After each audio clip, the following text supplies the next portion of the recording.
오늘 함께 나눌 말씀은 누가복음 17장에 있는 말씀이고요. 하나님의 나라는 내 안에 있다. 내 안에 말고 내 안에.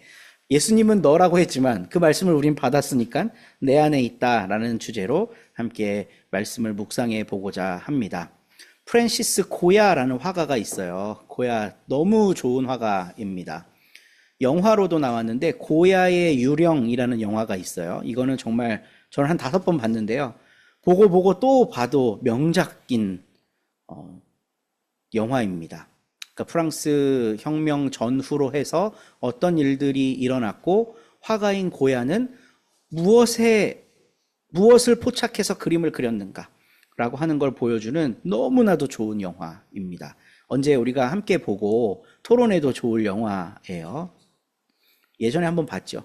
네, 우리 수요 모임 때 한번 봤었는데 멤버가 좀 달라졌으니까 네, 같이 한번 봐도 좋을 영화입니다. 그 고야가 정말 많은 그림을 그립니다. 특히 인물화를 많이 그렸는데요. 고관 대작들이 이제 자기 그림 초상화 그려달라고 하는 거예요. 그럼 고야가 그 사람의 특징을 잘 나타내게 그립니다. 그러면 의뢰인이 마음에 들어 했을까, 마음에 안 들어 했을까? 물론 마음에 들어 했으니까 화가로 활동했겠죠. 아주 마음에 안 들게 그린 그림들도 있어요. 근데 사실 그 그림이 자기인 거예요. 사실 그 그림이 자기. 그러니까 화가는 자기가 관찰한 모습 그대로 그렸는데 어떤 사람은 그게 마음에 들고 어떤 사람은 그게 마음에 안 들어요. 왜 이런 일이 일어날까요? 여러분 증명사진 찍으면 마음에 들 때 있고 안 들 때 있죠. 왜 마음에 안 드는 때가 있을까? 내가 원하는 대로 안 나왔기 때문인 거예요. 근데 초상화를 그리라 그러면 증명사진처럼 사진 찍는 게 아니라 화가가 그 사람의 특징을 묘사하잖아요. 근데 그게 자기의 마음에 안 드는 이유는 뭐냐면 나이고 싶은 나와 실제의 내가 다르기 때문이에요. 나이고 싶은 나와 실제의 내가 다르기 때문. 그게 과도해지면 정신분열이라는 겁니다. 그러니까 이상과 기대 그리고 현실의 괴리가 커지면 커질수록 우리 정신이 버텨내지를 못하는 거예요. 그래서 요즘에 메타인지라는 말이 나오죠. 메타인지는 내가 생각하는 나와 실제의 나가 일치하는 사람이 메타인지가 높은 거예요. 자기가 누군지, 내가 어떤 사람인지 객관화를 잘 할 수 있는 거. 이제 AI 시대에 인간에게 굉장히 중요한 덕목이 됩니다. 왜냐하면 AI 시대에는 내가 입력한 정보를 AI가 알아서 처리를 해주거든요. 나이고 싶은 나를 계속 입력해. 그러면 얘가 출력해주는 그 결과는 내가 아닌 거예요. 근데 내 욕구가 뭔지, 내가 어떤 사람인지 정확히 아는 사람은 뭐를 잘하냐 하면 질문을 잘하게 돼 있어요. 그래서 그 질문을 잘하는 사람이 앞으로 미래의 지도자상이다, 인재상이다, 이런 이야기들을 이제 AI 시대 전문가들이 많이들 하고 있더라고요. 정말 좋은 강의들이 유튜브라고 하는 이 15년밖에 안 된 신세계 속에 너무나도 다양하게 많이 있으니까 여러분들도 시간 있으실 때 좀 찾아보시면 좋을 것 같아요. 이 프란시스 고야는 인물화도 많이 그렸지만 전쟁과 관련된 그림도 많이 그렸습니다. 이 그림은 뭐냐면요. 1814년도에 그린 그림이에요. 그러니까 이 사건이 있은 지 한 6년쯤 뒤죠. 1808년 5월 2일이 그림의 제목입니다.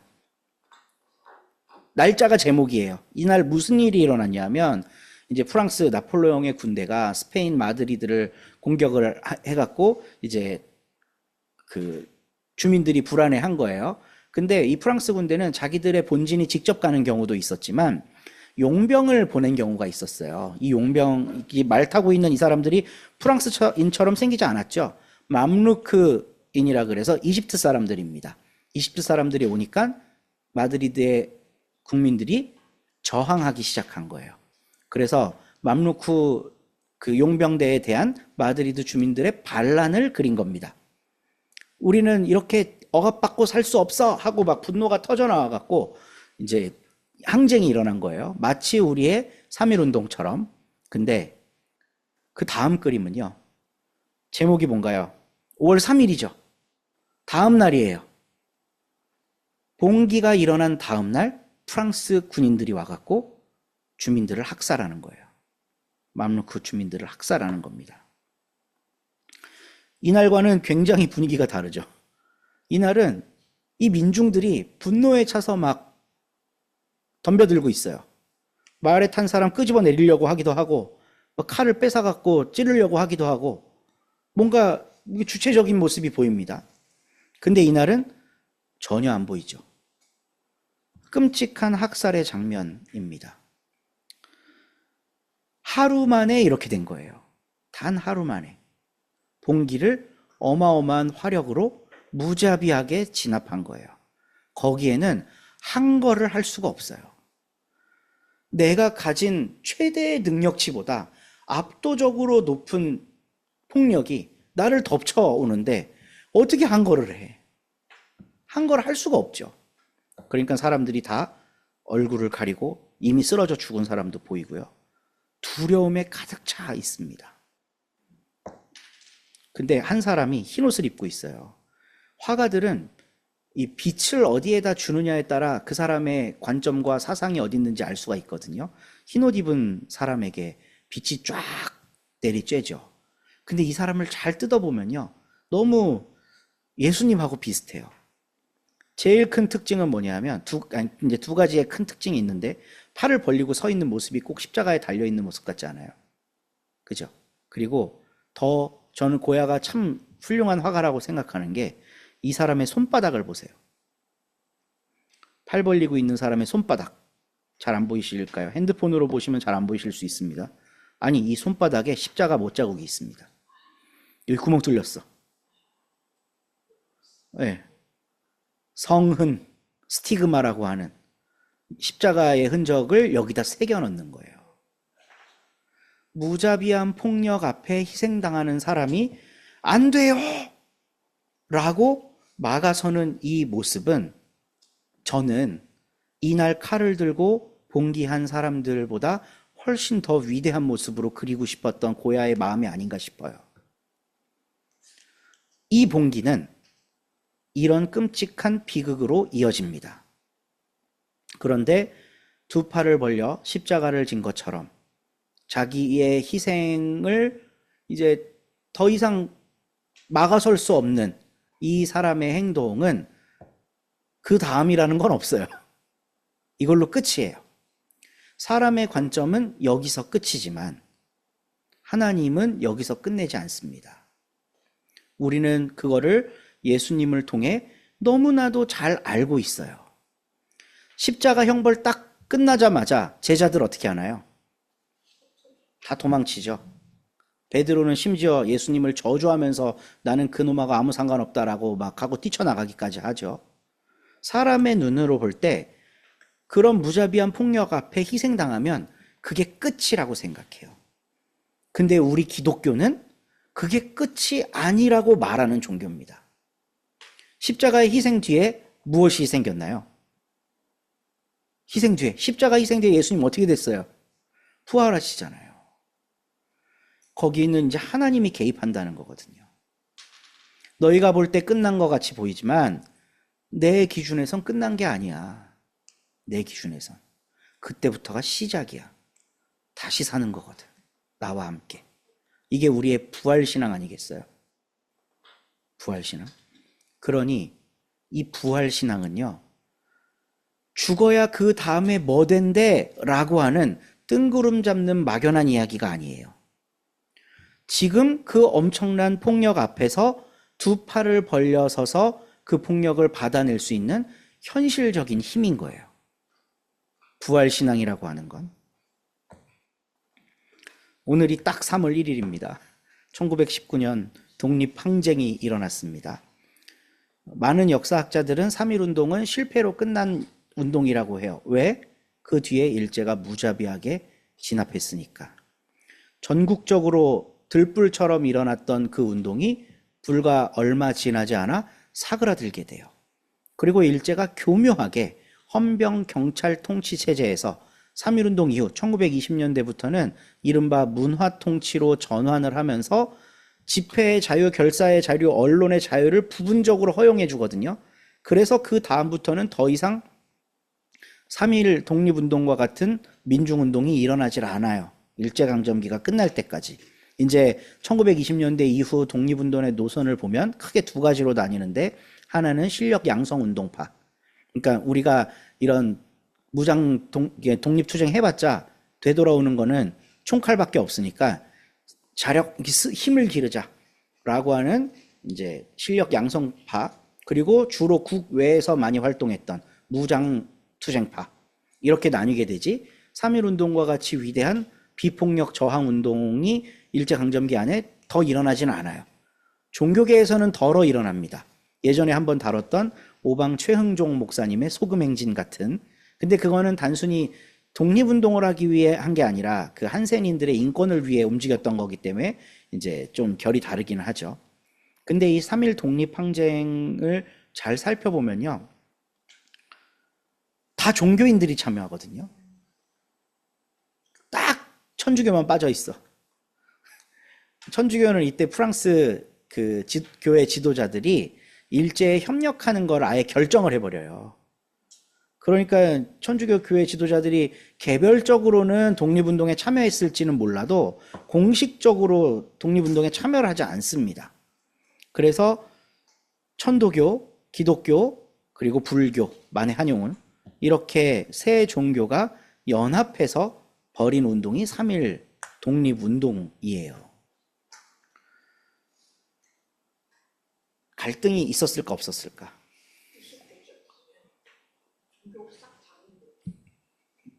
갈등이 있었겠죠. 그 갈등은 대체로 기독교 측이 제시했겠죠. 뭐 일요일이라 안 된다, 뭐 다른 타종교 우상 숭배하는 것들과 뭐 할 수 없다. 네. 근데 여기에서 참 중요한 역할을 했던 분을 하나 소개하고 싶은데, 남강 이승훈 선생님이라는 분이에요. 여기 보이죠? 바로 옆에.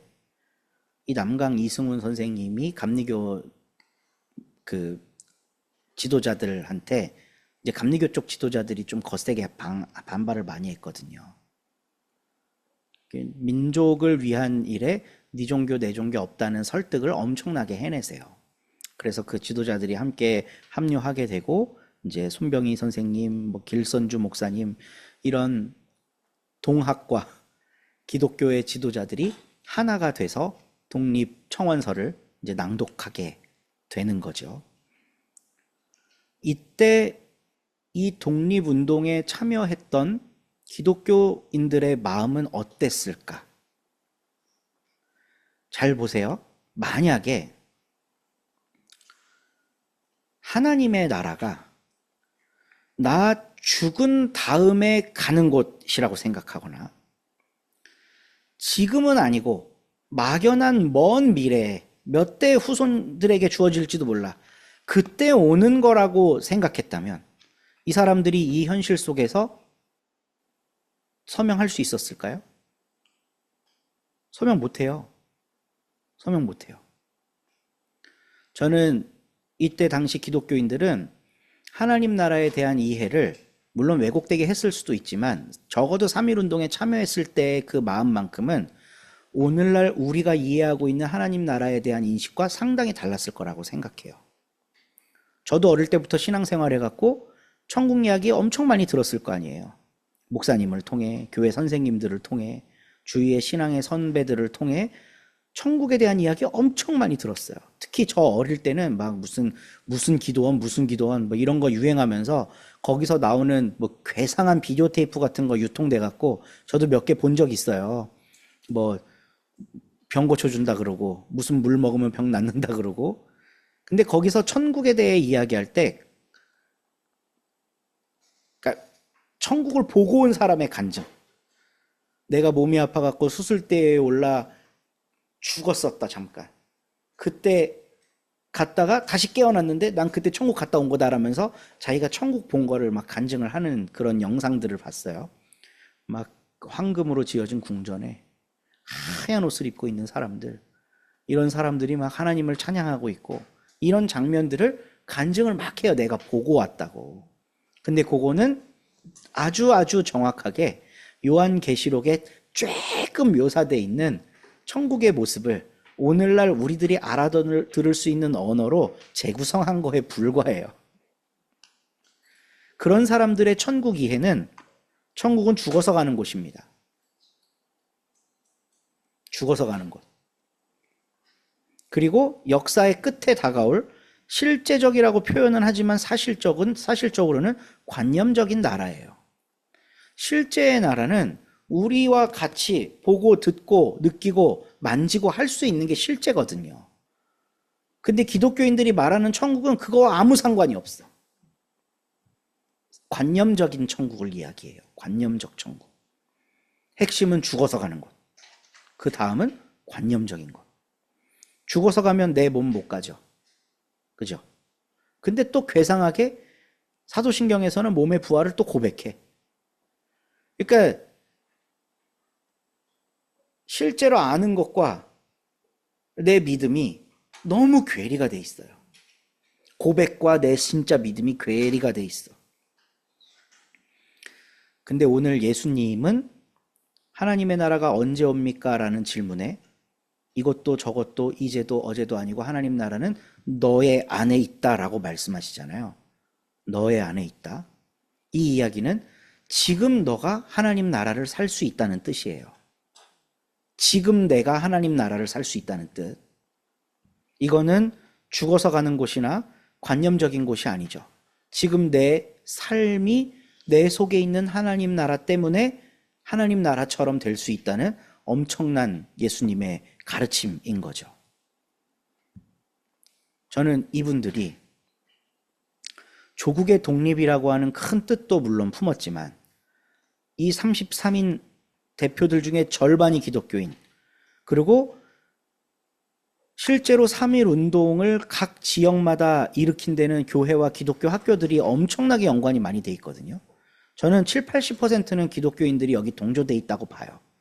3.1 운동 다 데이터를 통계화해보진 못했지만 제가 답사를 다녀보는 지역에 있는 모든 교회들, 오래된 교회들은 전부 3.1 운동 때 뭐 했다, 3.1 운동 때 뭐 했다, 이런 유적들이 많아요.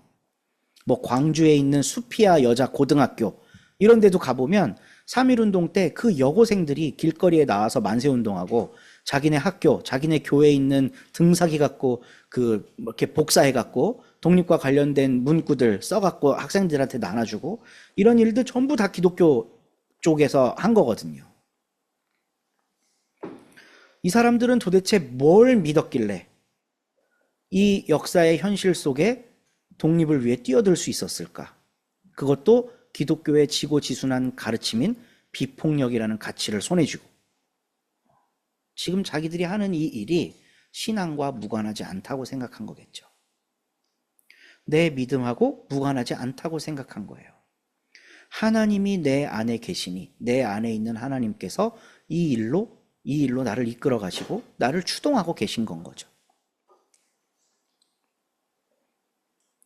하나님의 나라가 죽어서 가는 곳입니다. 하나님의 나라는 인간의 감각으로는 이해할 수 없는 형이상학적인 것입니다.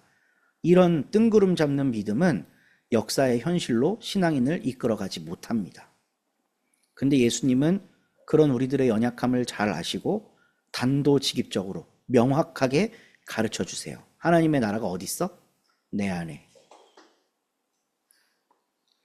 내 안에 하나님의 나라가 있다면 내면에 충만한 하나님의 나라를 발산할 수밖에 없어요. 그러면 하나님 나라의 반대 세력과 벗엉기게 됩니다. 지금 이란 대통령 돌아가시고 미국하고 중동의 어떤 이 전쟁 기류가 너무 싸늘하게 냉랭하게 전 세계를 휘감고 있어요. 아직 의회가 제 기능을 못 해갖고 이 전쟁을 이렇게 해라 저렇게 해라 이걸 주지 못하지만 정말 한 끗 잘못하면 또다시 세계적인 끔찍한 전쟁이 벌어질 수도 있어요.